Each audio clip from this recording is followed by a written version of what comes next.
Shri Ram, Jai Ram, Jai Jai Ram Om. Shri Ram, Jai Ram, Jai Jai Ram Om. Shri Ram, Jai Ram, Jai Jai Ram Om. Shri Ram, Jai Ram, Jai Jai Ram Om. Shri Ram, Jai Ram, Jai Jai Ram Om. Shri Ram, Jai Ram, Jai Jai Ram Om. Shri Ram, Jai Ram, Jai Jai Ram Om. Shri Ram, Jai Ram, Jai Jai Ram Om. Shri Ram, Jai Ram, Jai Jai Ram Om. Shri Ram, Jai Ram, Jai Jai Ram Om. Shri Ram, Jai Ram, Jai Jai Ram Om.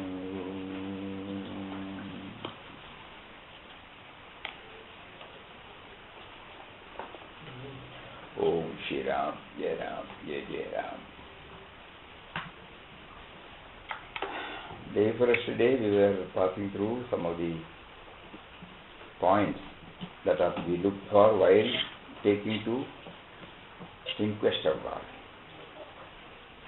There could be many points, but 16 points came up, out of which now 8 are being dealt with in this October issue, and in the November issue balance up to 8. So, day for yesterday we covered, everybody is keeping quiet. We started with Great Void. Good. Great Void. At least one participant has heard. Then second was trust Him. No? Remember that person who is carrying child on the shoulder, asking the volunteers, the seers. None of them came forward, though they believed. So we need to trust God. We need to have, by great voice, Papa wanted all of us to have the right concept of God who is conceptless. That is the problem. Still something approximating to His characteristics, so that we as sadhakas can move towards it. So the most toughest as well as the easiest expression is great void.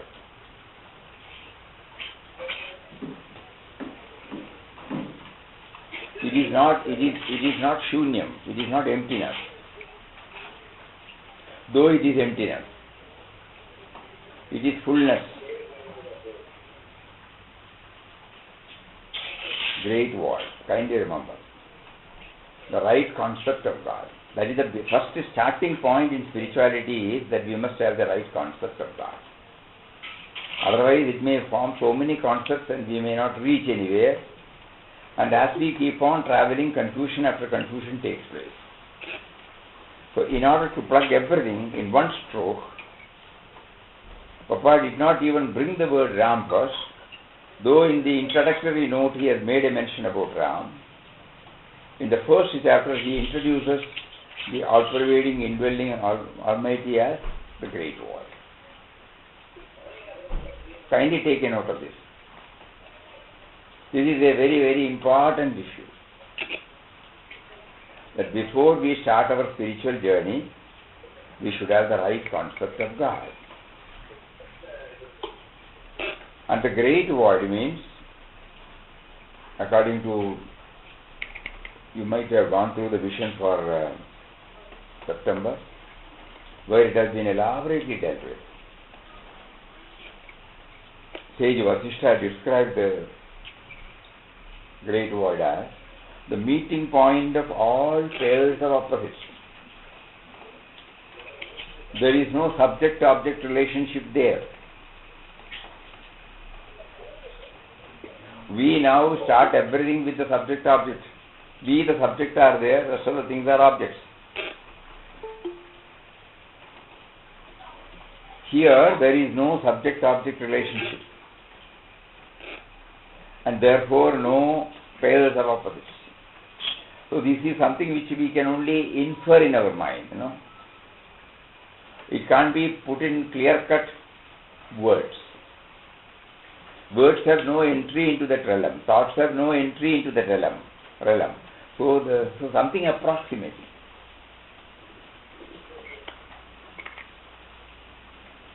is called as the witness consciousness. So this great void, you have to keep on thinking. It accommodates everything, but it doesn't get affected by anything.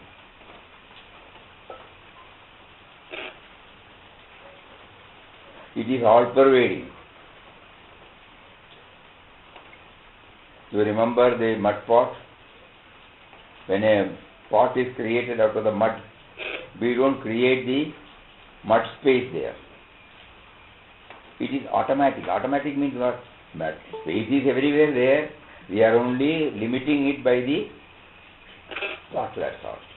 That is why when the pot is destroyed, space here, it goes back to its own places. Actually, it is not going back.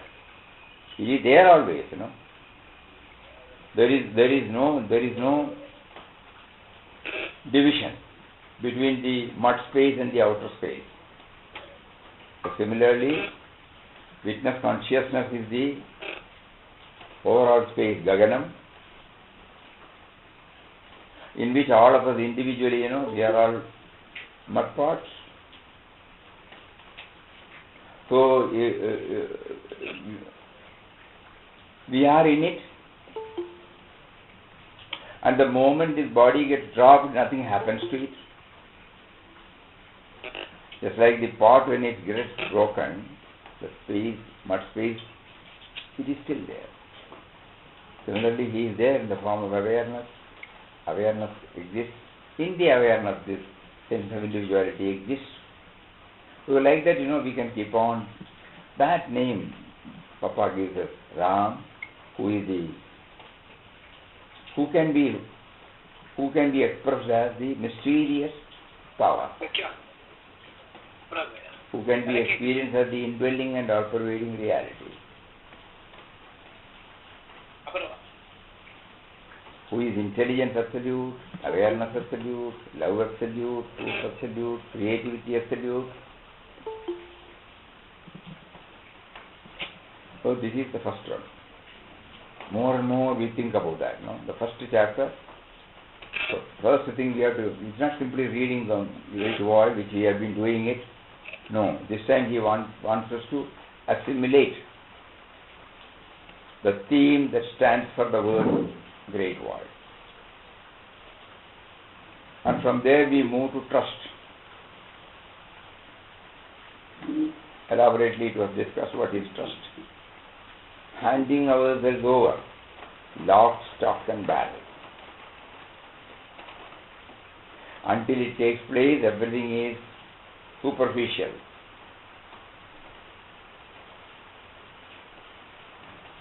We may say, I have left everything to him, but we have not left. Just like we say in our prayer, I come in all humility to thy holy feet and surrender myself entirely to thee. It is a thing which we are trying to attain, not that we have attained. So trust is something which we are trying to attain, not attained. How do we know that trust is possible? Look at Papa's life. What are the signs? No planning. Zero planning. Zero sense of security. Zero sense of insecurity, Zero sense of, many a time we can say sense of individuality. like an automaton, like a doll, like a slave, like an instrument. That's how he behaves. Impervious to all the so-called negative tendencies. So, what is trust, So we are praying to him. We want to hand over ourselves. But still the me and mine is holding on to some petty things. Whatever happening, I have not been able to accept it as happening by your will. I would like to. Intellectually, I agree. I 100% I am with that. But when it comes to at the experiential level, I find it difficult. Please help me. And another word for this is surrender, trust.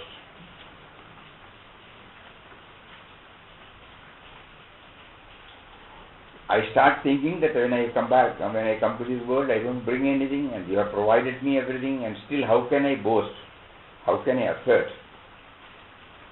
that anything is mine? Everything is yours. The simple thing is, I exist because of you as life force, which fact I have forgotten. I am starting from where you gave me the sense of individuality. I should know the genesis of my individuality. Then only I will know that. I have started everything from the stage where you have given me a sense of individuality.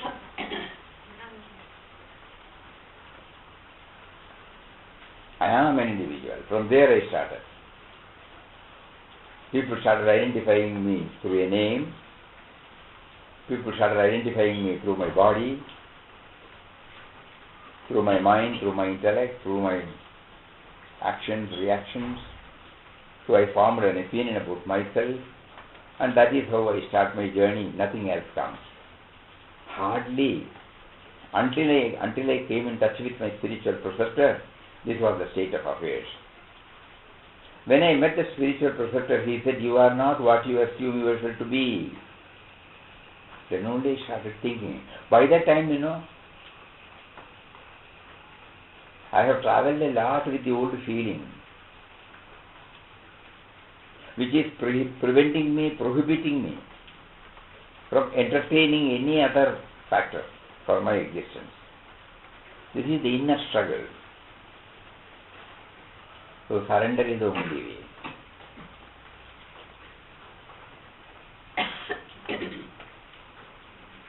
We have been asked to go to the origin of everything. Then that will slowly, open the aperture.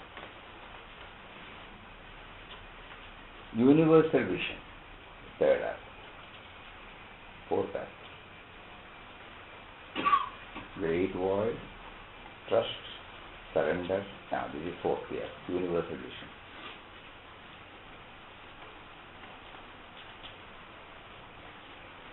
It can be approached through different ways.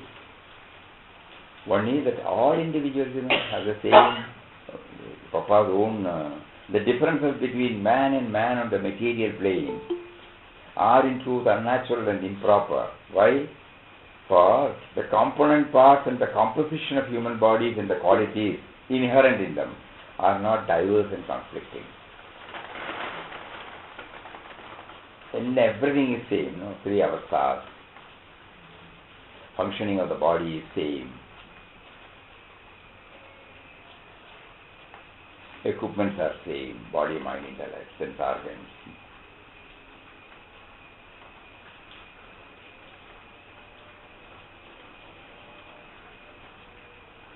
So then how can I?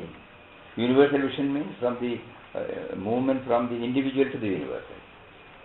Now it is individual-based vision. Now you want universally based vision. That means everybody is like that. Everybody is same. What is preventing us is the apparent varied manifestations.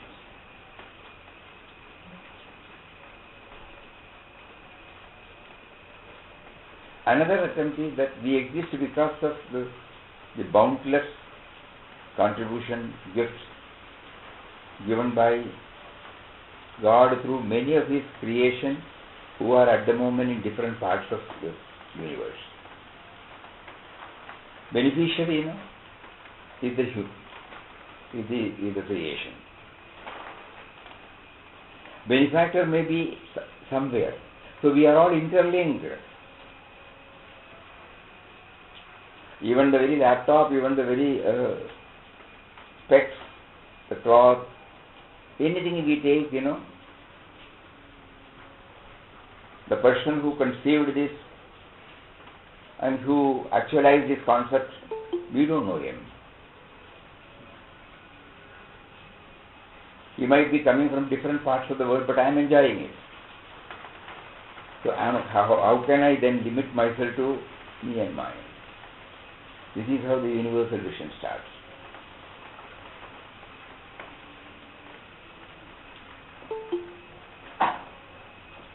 In Papa's case, the universal vision, there was no distinction between caste, creed and nationality.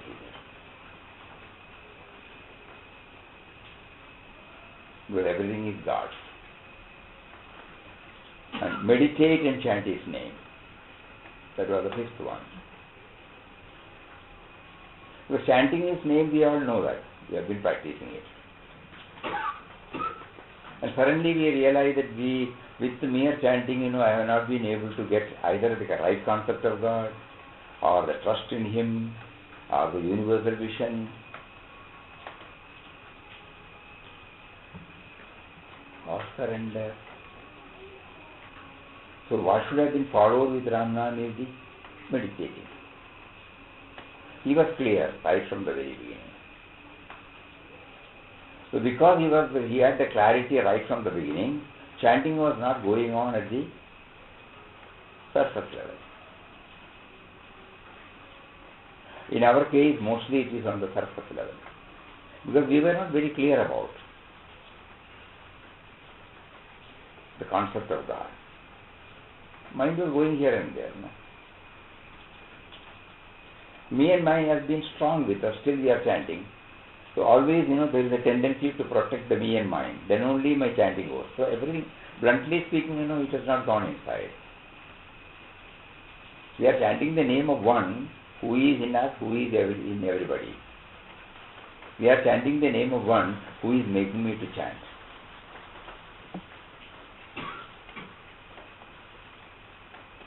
He is the mysterious force. He is the life force. Like that we have been asked to chant now. So this is called meditation chanting.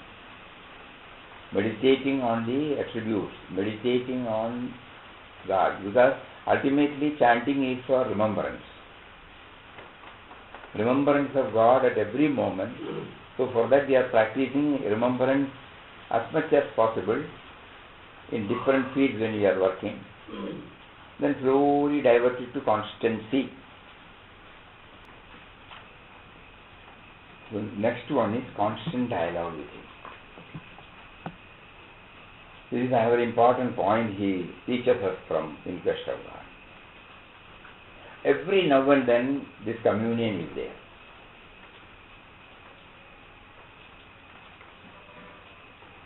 Because our concept of God was something different, that He is outside, He is an entity. He is other than me. The communion was not possible. But in his case, it was possible because he was clear right from the beginning that He is the indwelling reality. He is the one who is making us to express even these words. So whenever it is possible, the mind sets up a dialogue with that power.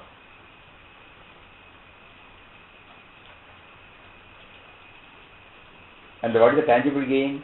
The nearness. So we have to keep on developing this. Many of you might have heard or might not have heard. Tata Vaswani's talk of I am not alone, you are with me. Simple word, It doesn't require too much of time. We need only quarter of a second to repeat this. मैं अकेला नहीं हूँ, आप हमारा पास है ना? What do you want? Yeah. हमारे साथ है. So this you have to keep on hammering, reasserting, reaffirming in whatever way is possible. Communion with God. Whenever prayer is also a communion with God. So far when we utter the prayer, this aspect was not there. We are repeating the prayer, as a part of our daily routine, we are repeating the prayer. But actually prayer is, there is nobody else, me and the Lord, that's all. Oh Lord of the universe. Who is there? Only the Lord of the universe. I am having a mental dialogue with Him. Oh adorable presence. Any prayer when we take, it is purely a inner communion.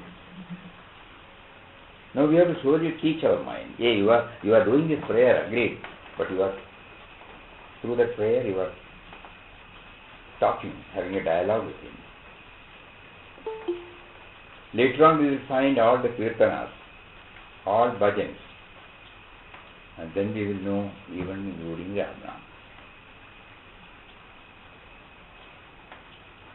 It's a dialogue. God does not need Ramnam chanting from us. Whether I chant or not, He is with me.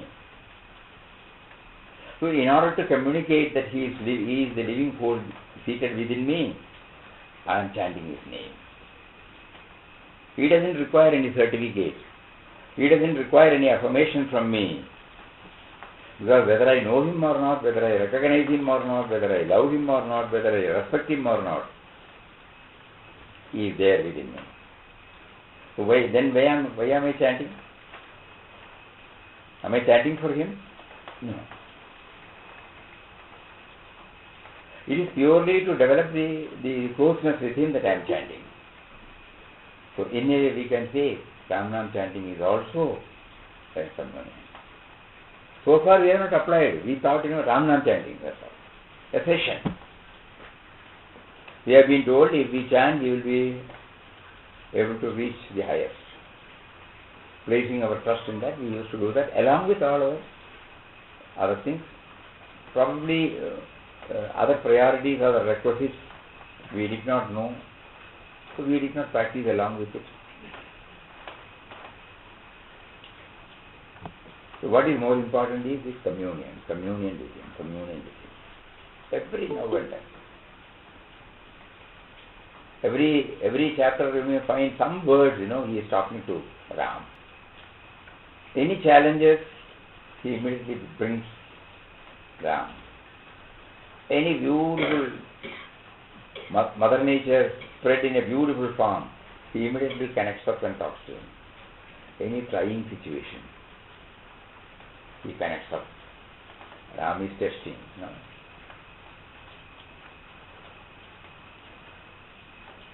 So that is a very important point. What is there sweeter than the word than to hold communion with our beloved? He is our never-failing companion and friend. He resides in the inner chamber of our heart and is also present everywhere about us. He is the soul of our soul.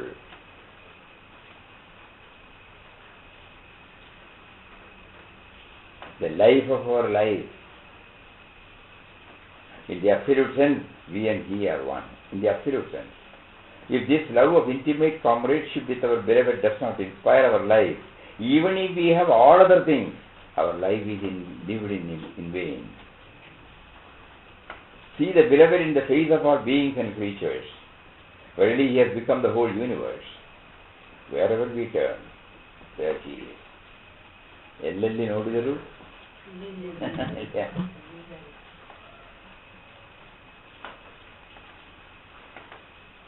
The bliss of His presence is inexpressible. Why run away from Him and seek to attain peace in aloofness? Allow our life to mingle with His life that is the universal life. He is a calm, serene, changeless spirit. And at the same time, he is a world player. He dances in the hearts of all beings and creatures. He is at once wisdom, power and love. Steadily we have to practice concentration of thought on God until we feel His nearness, until we become His presence, until we have the vision of Him everywhere, until we realize our oneness with Him. So the first step to have the feeling of His nearness, we have to develop constant dialogue with Him. That is why in the first chapter, end of the first chapter in Talks on the Gita, Vinobaji brings it out beautifully. He says, when Arjuna made Krishna his charioteer and entrusted to him the reins of his horses, he had got ready to give into his hands the reins of his mind also. Let us do likewise. Let us not think that unlike Arjuna, we do not have Krishna to guide us.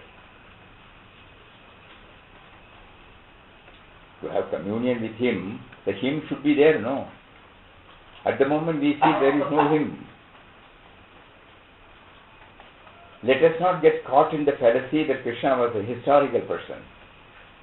Everybody has Krishna residing in his heart as the indwelling self.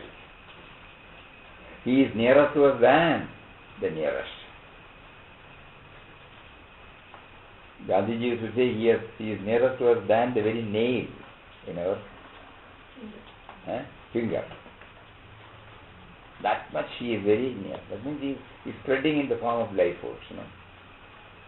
Even a tip of it, we feel here. Here, feeling it. No place.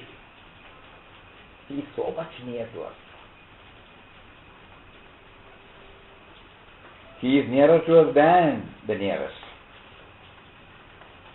Let us bear our heart with all its impurities and weaknesses before Him and say, O Lord, I take refuge in You.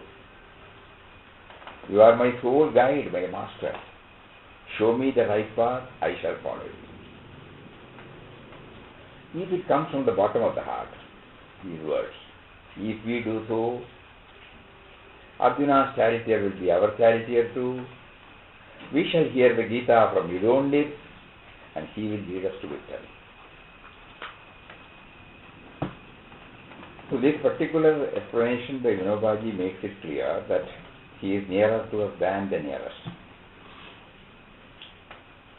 So we must first develop a dialogue with Him so that we feel the nearness. So whenever possible, during our day, whenever possible. Even if it is for a half a second, if we can connect us, we should try. In Quest of God says, how a person who has got this connection always, feels totally blissful, carefree, and always in God remembrance.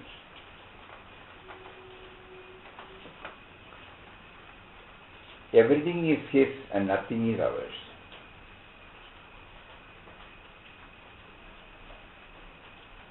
Every time when Papa is asked by anybody he places everything. Everything is yours. Until somebody claims, I am carrying it, that's all. He is teaching us, Because why? Because when I came from the womb of my mother, I did not bring anything. I have seen so many deaths. I have cremated so many, or I have watched so many being cremated or buried. Nobody takes anything. So I will also not take anything. Because nothing is mine, I cannot take anything. So everything is His. That is why the total detachment to not only to the persons but also to the objects he possessed.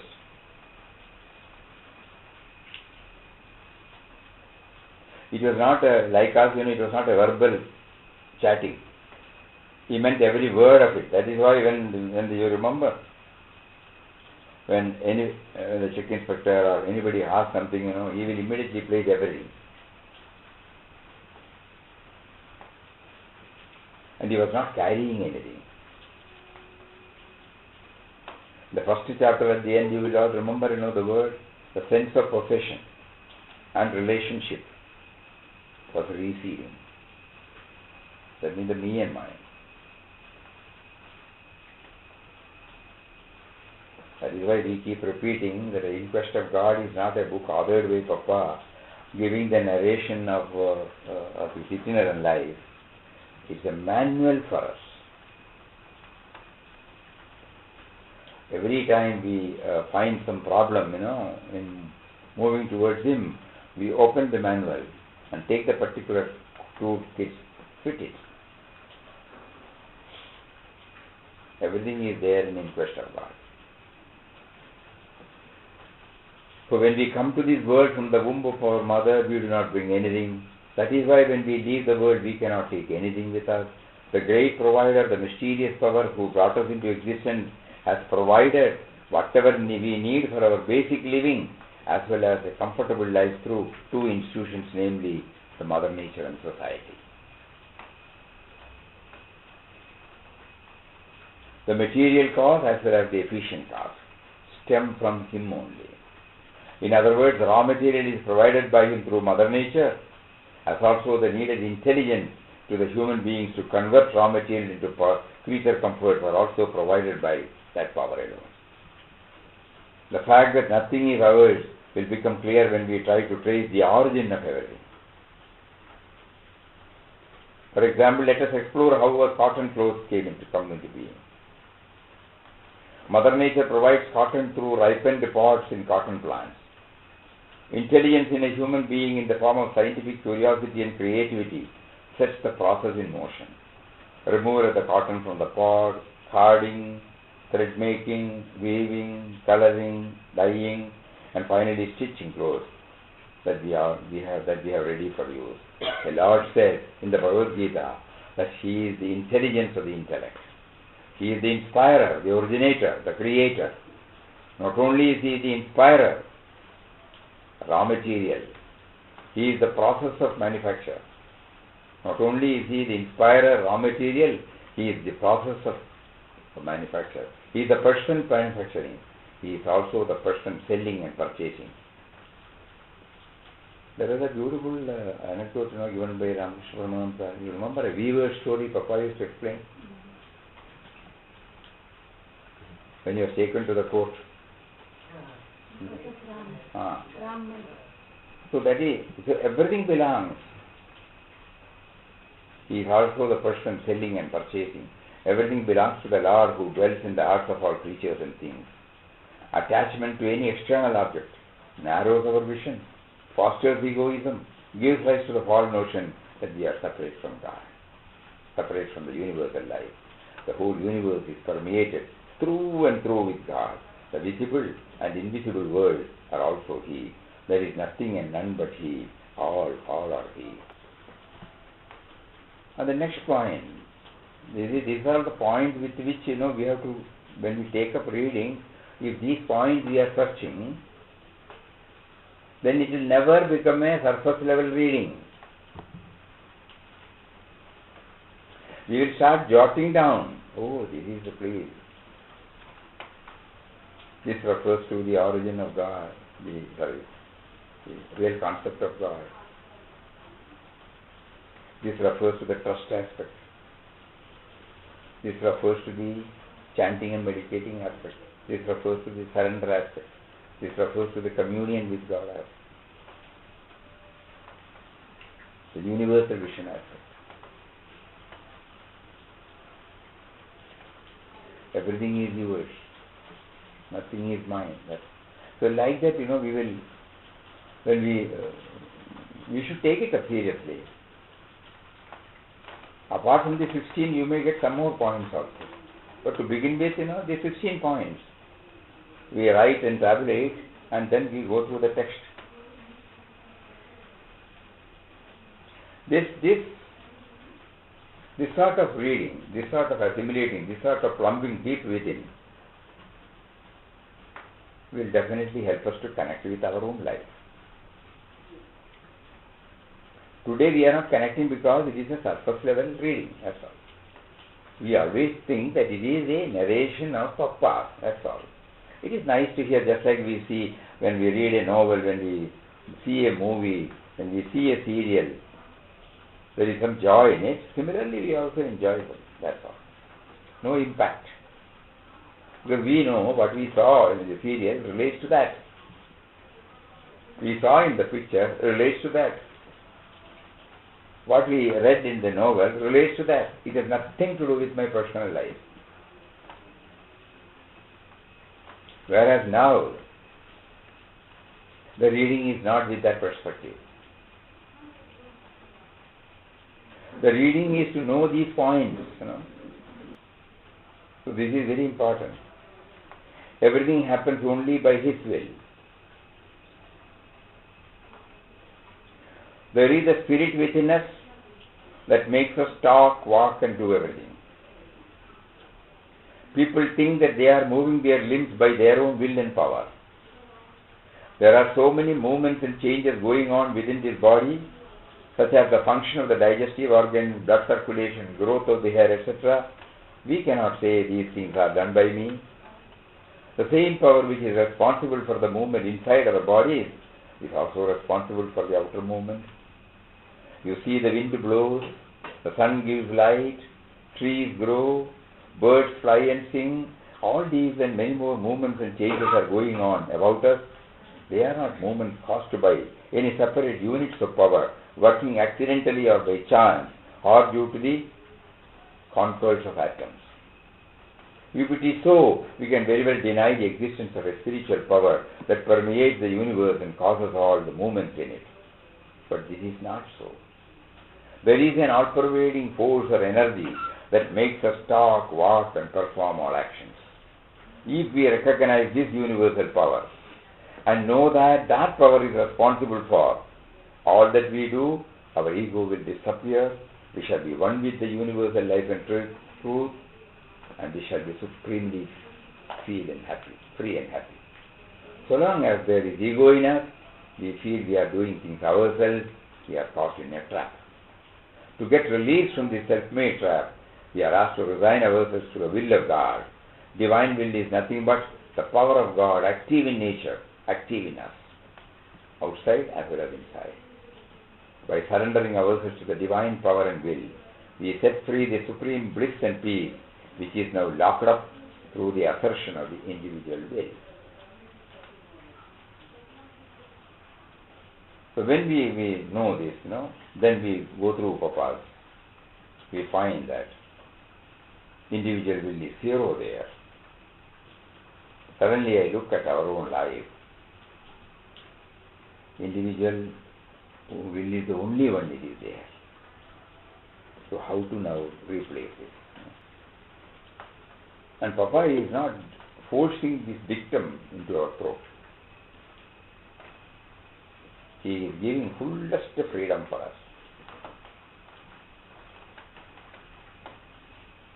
to first dwell on the thoughts and then contemplate, then assimilate, then actualize.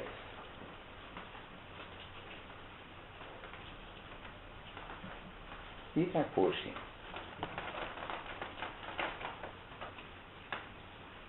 He even after scaling, he feels one with everybody. That famous quotation, your morning we shared with somebody. When somebody writes to him that you please pray for God's blessings for a particular purpose, immediately he writes back and says, God does not need an intermediary. If God can talk through Ramdas, He can talk through you as well. Because you cannot accuse Him of partiality. Switch on your wire for direct communication. Why do you deny Him in your heart? So through those, there are many instances. He will say that, all are his expressions, God doesn't need a intermediary. So that likewise, he doesn't force anything on us. Treating equally. Even when he switched over to the white clothes from the Akar one, that was the main reason, he said. This was distancing him from the other creation. So his will, his power is equal in everybody. His functioning is equal in everybody. That we must become conscious of. So normally he likes to put it like this: God's will and individual will. God's will alone prevails.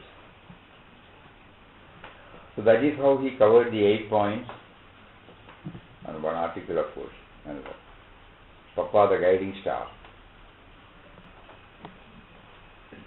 On the 18th August 1999 night, carrying the blessings of beloved Papa, Puja Mataji, Puja Swamiji and all the inmates of the ashram, this child, Muktananda, left for Nasik by train, where he was received by our dear Sri Ramji's sister, Radheben's son Sanjay and Ashok. It took us over an hour to reach their home by taxi. As mentioned earlier, this child had no idea of the places to be visited in and around Nasik. But Virat Papa, through the host, had chopped out a detailed program, carried it out most beautifully. The first place we visited was Shirdi, where Sai Baba, as you all know, is the presiding deity. We remembered Virat Papa's exhortation on Guru, where he says that Guru and God are one, and that Guru is God in human form, and at the same time he resides within us also. No wonder, even though Baba is no longer in body, his presence is felt by all devotees at all times, and he takes care of the welfare of his devotees, especially in times of crisis, when devotees cry for Baba's help.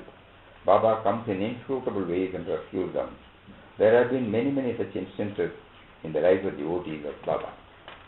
This child's association with Baba dates back to his early childhood, as Baba was the Ishta Devata of his Purvashram family. Pujas and bhajans for Baba were regularly held at home. That could be the reason why Virat Papa chose Shirdi as the first place to be visited in this yatra. After a couple of hours' drive from Sanjay's house, we reached Shirdi. The temple is being renovated. It is a massive structure.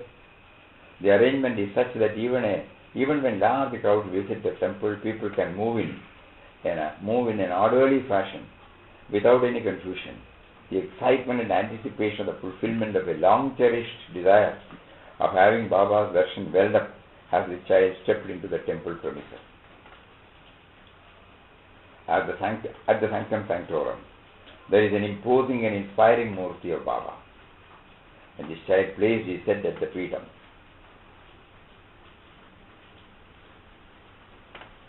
He felt that Baba was intently gazing at him and showering his grace on him, and he felt thrills of joy.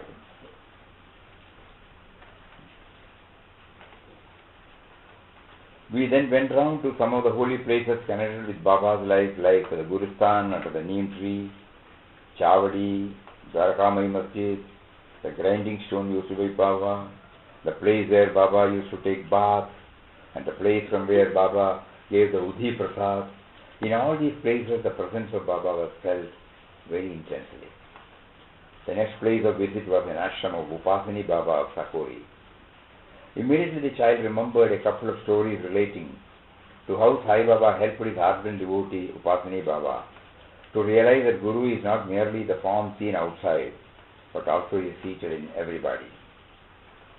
Virat Papa also used to emphasize that loving and serving all means loving and serving one's Guru. But many of the sadhakas get attached to the physical form of their Guru, and then they refuse to see the same Guru factor in other forms. Upasani Baba was one such bhakta. Every day he was very particular about serving food first to Sai Baba, and therefore used to carry the food from Sakori to Shirdi. One day when he was just carrying the food for Baba, a dog intercepted his path and attempted to eat the food, being carried by him. Upasani Baba got angry, pelted stones at the dog, which hit him, resulting in profuse bleeding. Not giving any importance to this incident, Upasani Baba rushed to Shirdi to be in time for Baba's meal.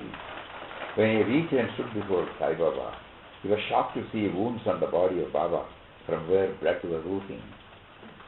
Baba looked at Upasani Baba, lovingly told him that in order to reduce his strain, Baba came to him on the way and wanted to have the food, but Upasani Baba chose to pelt stones at him. Upasani Baba realized that Baba had come to him in the form of a dog. He prostrated before Baba and promised to develop the vision of seeing Baba in every form. Again, a few days later, when Upasani Baba started for Shirdi as usual with food for Baba, an old man who was in rags approached him, begged him for food. Upasani Baba flatly refused to serve food and told him that only after Sai Baba had touched the food would he give to others. When he reached Baba, Baba lovingly told him that he had visited him at the very doorstep so that he would not have to walk all the way to Shirdi with the food. But this time also he was turned down. It suddenly struck Upasani Baba that the old man who pleaded for food was none other than Baba, and how he lost sight of the fact that Baba resides in the hearts of all.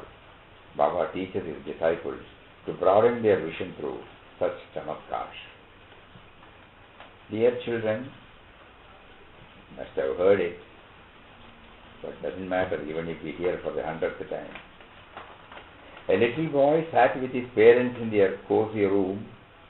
He said to his mother, "Mama, you have the kindest, prettiest face in the world. I wish I could look at it forever." As he uttered these words, his glance fell on her hands. They were twisted out of shape, badly deformed. "Why, Mama, yours must be the ugliest hands in the world," he exclaimed. "I can't bear to look at them." The father took the little boy on his knees. "Let me tell you a story," he said gently. "Once upon a time there was a little baby who was sleeping peacefully in his cradle when the cradle caught fire." "What happened to the boy?" asked the boy. "The nurse who was supposed to take care of the baby ran away in alarm," the father continued. "But mother saw the fire, rushed to save the baby. She found that it was impossible to lift the baby through the surrounding flames without hurting him. So she bet the fire out with her own hands. Her hands were badly burnt. It took months before they could heal. Even then, they were left badly scarred." "What a brave mother," the little boy exclaimed. "Do you know who she was?" the father asked. "She was your mother. Her disfigured, scarred hands were the ones that saved your life." The little boy turned to his mother with tears, touched her eyes, kissed her hands again and again. "Mummy, these are the prettiest hands in the world," he said through his tears. Indeed, there is nothing more beautiful than a mother's love. This story came up because, Papa, when we were going through the introductory article, where Papa introduces the word Ram in Quest of God, finally he sums it up that what is the benchmark for the ultimate realization? It is a sacrifice. Sacrifice of one's own for the betterment of others. You remember those words? That is why this particular story came up.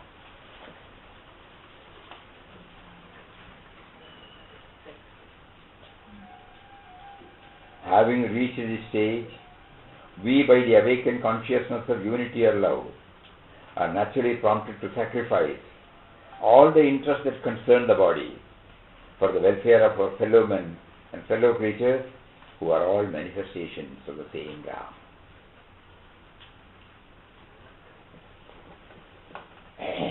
Here the mother would not have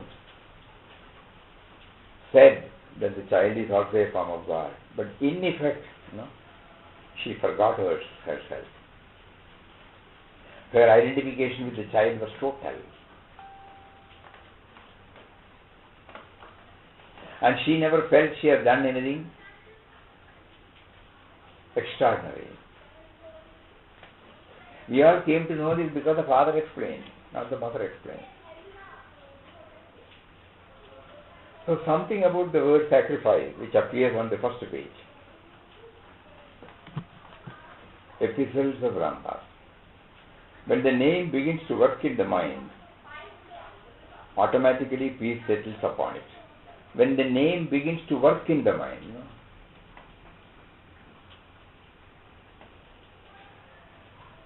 name started working. What is working? Working here means going to the source. Working here means, realizing the import of the word Ram. Name begins to work means, becoming aware of the indweller, the all-pervading spirit. So many things, a small word. When the name begins to work, automatically peace settles upon us.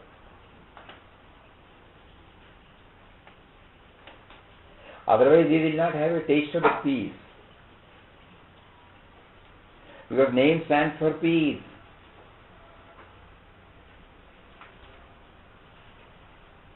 Peace stands for stillness, serenity, silence. All actions proceeding from the calm state of mind become naturally pure and therefore beneficent. A constant watch upon our action is still necessary, lest we might do such acts as would throw us into forgetfulness of God, as if we are doing it. Let us not fret over situations that God has given us.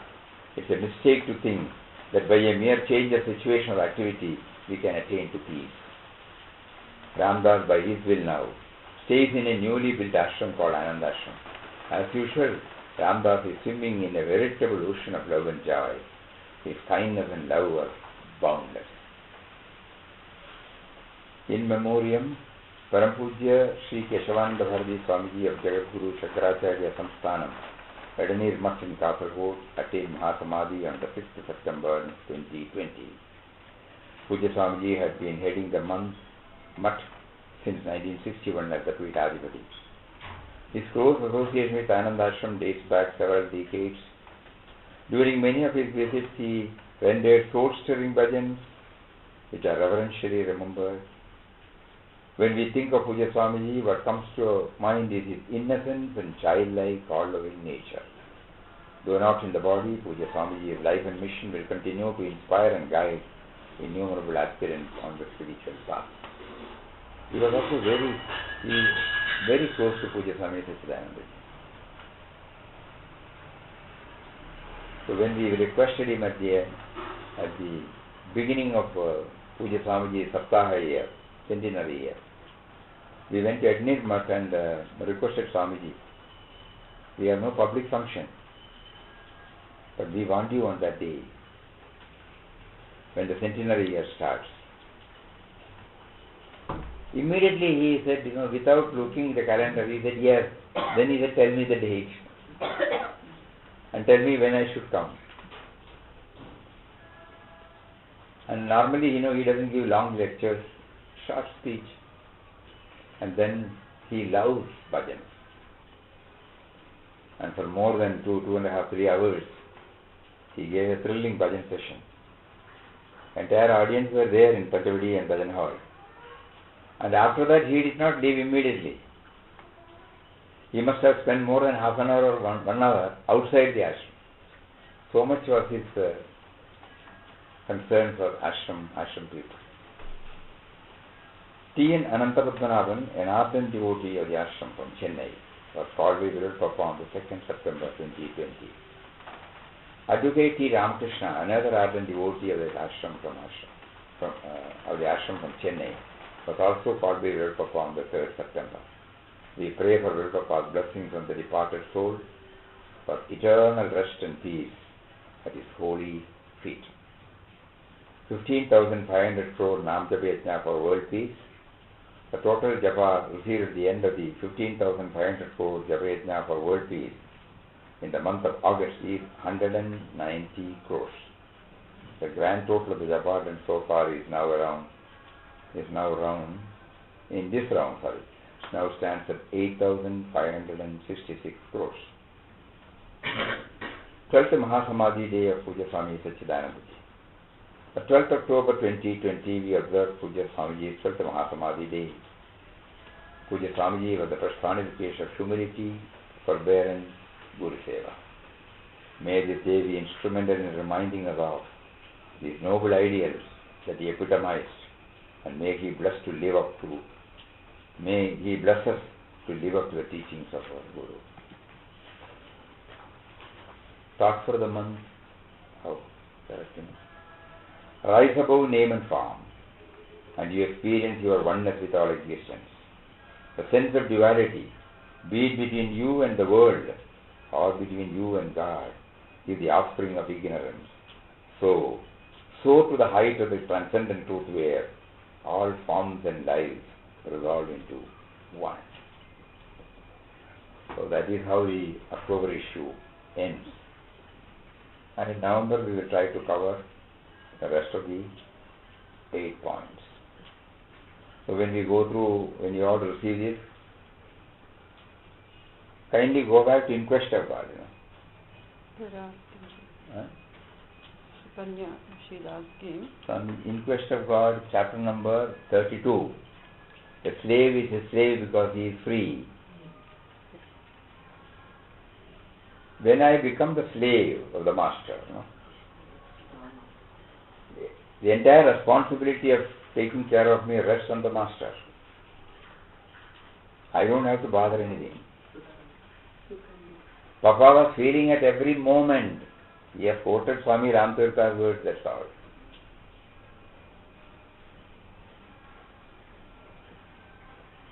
Everything is controlled by, when you say slave, everything is controlled by a different outside factor. So here God factor is the one which is controlling everything. In the outpourings, it doesn't allow us even to search. Oh Ramdas, you are in Ram, out of him. You are everywhere along with him. He is everywhere along with you. He cannot leave you, you cannot leave him.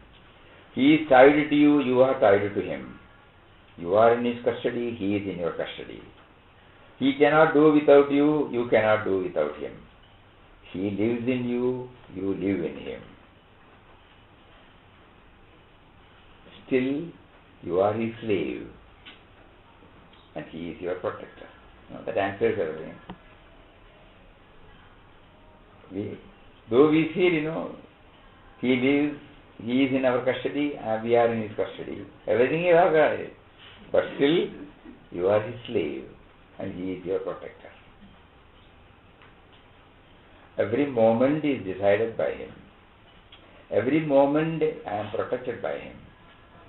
Every moment I can act only as he wishes. The moment I forget and think that I am acting on my best will, I am going astray. So that is the word. A slave is a slave, but he is free. Pranam, Swami. Pranam. Hari Om, Hari Om. Very clear now. Thank you. Okay. So then, this is how this vision for October ends. So when you get a copy of the vision, try to take up the Inquest of God book also. Inquest of God book should stay with us throughout our life,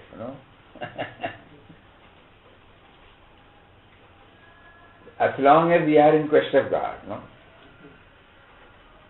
As long as the seeker is there in us, seeking him. So that is our Magna Carta, that is our guide, that is our everything. With these 16, and you can add 4 or 5 or 6 more points. These points are related to our workaday life. And now he has prompted us to take up at the feet of God. Again, we thought it would be an easy reading. So when we took up the dialogue, first he says develop a dialogue, so that you feel his nearness.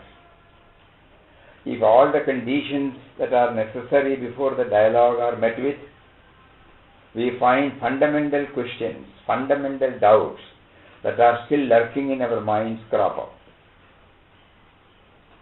That is how we found in the first and second page, where he finally, when the mind raises the question, why if God is one, why this variety? He brings the word guna, sattva rajas tamo. And when we started going deeper, like in what he prompted us in quest of God, you will be surprised to know that as an aspirant, as a devotee, we must have the clear-cut picture of these three gunas.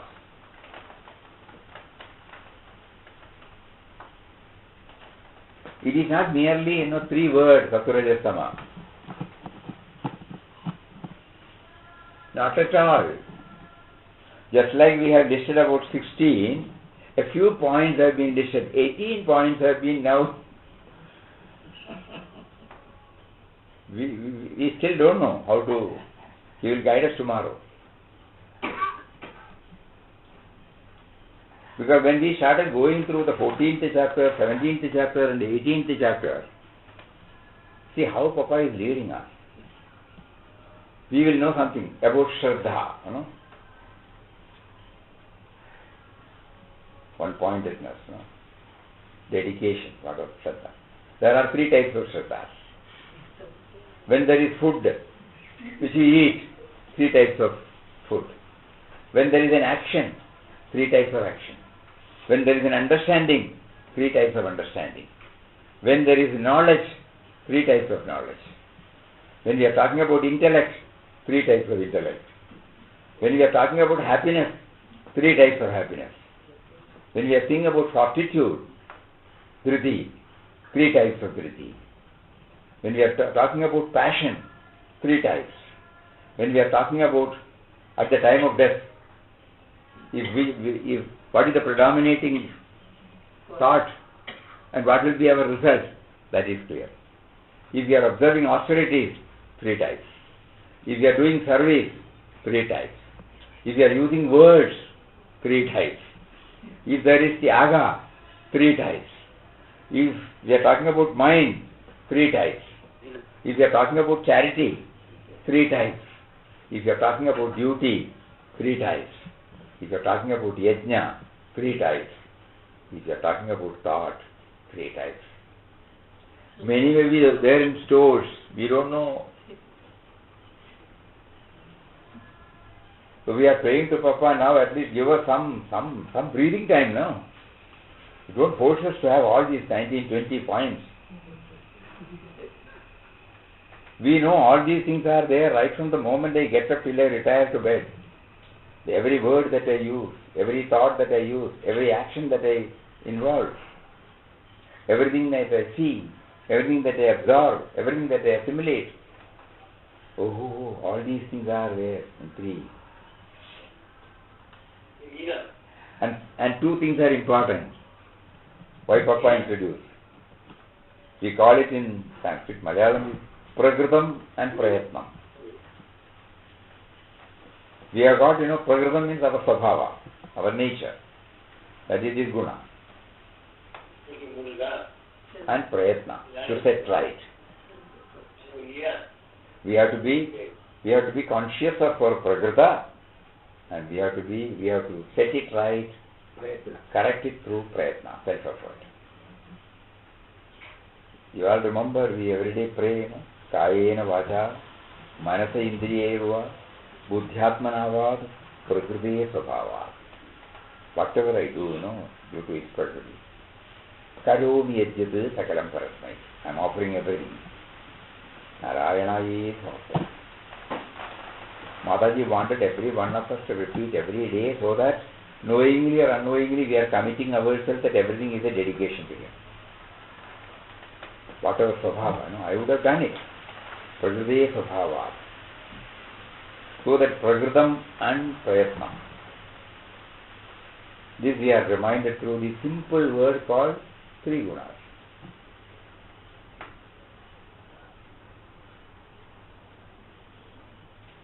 And naturally, the curiosity before even reaching or before even transcending.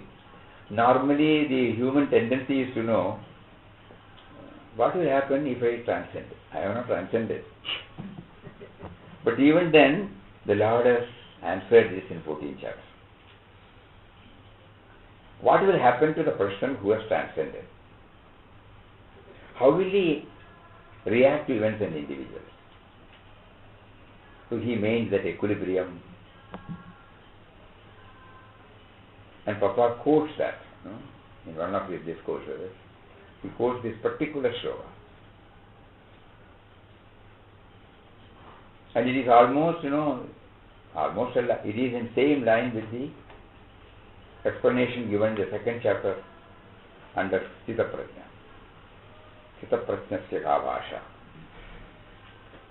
So, from tomorrow onwards,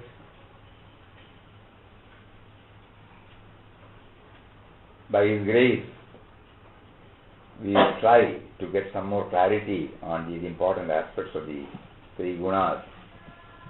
Because he says, why did we come to this? What underlies the appearance of many? The mind asks. Mother answers, the quality is Sattva Rajas Tama. The objects appear different according to as any one of these qualities is predominant in it. These are the words in At the Feet of God. Suddenly I look, see, there are varieties. Why varieties? When the intrinsic principle is one and the same, what are the varieties? Even if I intellectually accept that there is one underlying, still the varieties are there, I have to accept the varieties as varieties.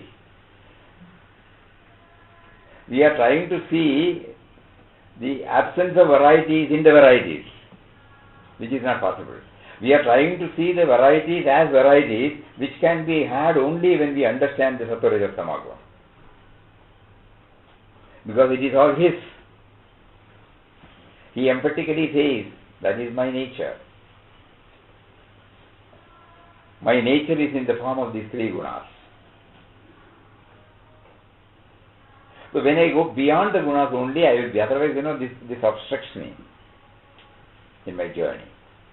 So that is why he says, Papa, some more words are there, I will just read out. When we say that we are suffering or that we are happy, it is really He who makes us to say so. For He is residing within us. This talk of misery or joy belongs only to His play and acting.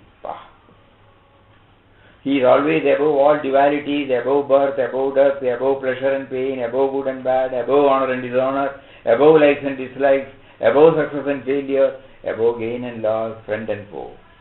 This Leela is played by Him through the aid of His own Maya or Prakriti of the three gunas, Sattva Rajas Tama. Now just imagine what an amount of manana Papa had done for us, to unfold all these things. The Eternal One Himself chose to be many in all these multivarious forms. He pretends to be affected by the pains of Dandvas or opposites mentioned above. In fact, the Supreme Lord, who pervades the whole universe, He is Trigunadita, He is Dandadita, He is ever pure, free, untouched, eternal. He is enacting this Leela or world play only to enjoy everlasting bliss as a witness of it. So we will try to take it up with that mindset, not covering the portion, trying to understand the unity in diversity, trying to accept the play of the gunas, as they are.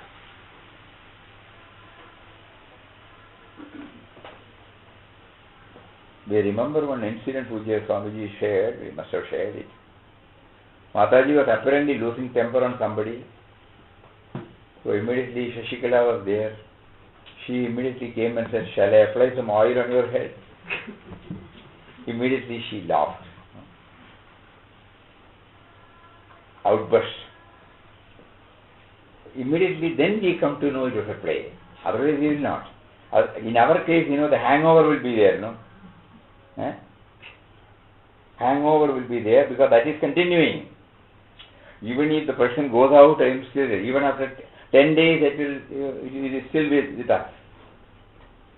Hangover is. In a play, there is no hangover. Scene after scene, everything changes. No? The person who goes there, he knows very well he is acting. So that is how we get an idea. This Leela is prayed by him through the aid of his own Maya or Prakriti of the three gunas, Sattva, Rajas, Tamas. So Papa wants every one of us to go through the fundamental aspect of Vedanta, fundamental aspect of spirituality, because this is the visible thing, factors. These three gunas, none of us are exempt from this. Only the degree may vary from person to person. None of his creation is free from this. Because he is available, the way, the multiplicity or the variety. The variety is there because of these gunas. But tomorrow we will try to make some inroad into this with the help of Papa and see for ourselves whether we are slowly trying to accept. If we assimilate those points, the first tangible gain will be, we will be able to feel the serenity in our heart. Because we will only see it as a play outside. Anybody acting in any form, from the individual level, we have put labels, positive, negative, good, bad, everything. But when we take it as a play of God, the whole thing changes. At the stage we fight, in the green room, we are friends, So let us all try to imbibe as much as possible before we take up this. Tomorrow we will make a beginning. Hari Om. Om Shri Ram, Jai Ram, Jai Jai Ram. Om Shri Ram, Jai Ram, Jai Jai Ram. Om Shri Ram, Jai Ram, Jai Jai Ram. Om Shri Ram, Jai Ram, Jai Ram. Om Shri Ram, Jai Ram, Jai Jai Ram. Om